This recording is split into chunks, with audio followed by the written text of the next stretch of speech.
You are not going to believe this story. A mother in Alabama reported her young son missing in 2002. 13 years later, she finally knows where he is.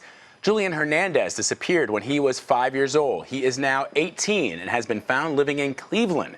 Crimesider's Julia Dahl is here to break this down. Julia, how did this happen? What are the details of the story? Right, so in 2002, when he was just 5, Julian Hernandez disappeared from his mother's house. The mother told police that the boy's father, who she wasn't married to, had come to watch the child and left a note saying he'd taken him. So she calls police, hundreds of leads. You know, years and years later, they could not find this boy or his father. It turns out they were living under different names in Ohio.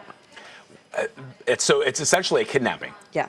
And is that what the police are treating it as? It's they're looking at it as custodial interference, which is really what a lot of sort of what we think of as kidnappings are. A great percentage of them are family involved. Yeah. Yeah, you know, I can say from that a lot of people might be wondering, how does something like this happen? How does a kid go missing and he doesn't show up again until he's 18? But as you point out, my parents were divorced when I was 5, and my dad showed up many, many times to take me, and he wasn't supposed to. Wow. And yeah, this is how it happens. I wouldn't have known that he had changed my name and that he had registered me in school in another name. So that's clearly something that could have happened to anybody, can happen to anybody. Yeah. So how did they find him? That's the big question. Right. So what happened is that Julian, who's now 18, started to apply for college, and this thing kept happening with his social security number where it was coming back wrong. So he went to his school counselor to try and help him out, and the school counselor did some research and ended up finding out that this boy was on the Center for Missing and Exploited Children's list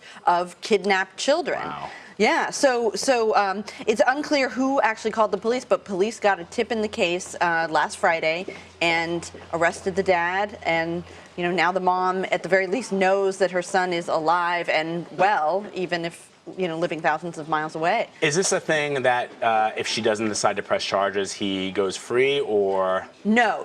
I mean, the police have said that they are going to go. He's already being held on $250,000 bail for tampering with records using a false name to try and get a driver's license. But the police have said that they're going to go after him on this custodial interference, which is a felony and can carry anywhere between 1 and 10 years in prison, possibly. Wow, that's incredible. And so now Julian is 18, so he's an adult. Right. Police can't take him back to Bama. Right. He can do, I mean, what's interesting about this is that he can do what he wants to do. I mean, if he wants to go, you know, reunite with his mom, but exactly as you said, you know, when this happens often, you know, who knows what his father's been telling him? He might have thought that his mother was dead, or that his mother had abused him, or, you know, this kid is going to have a lot to deal with psychologically. But yeah, exactly. He might stand by his father. He might go back to his dad.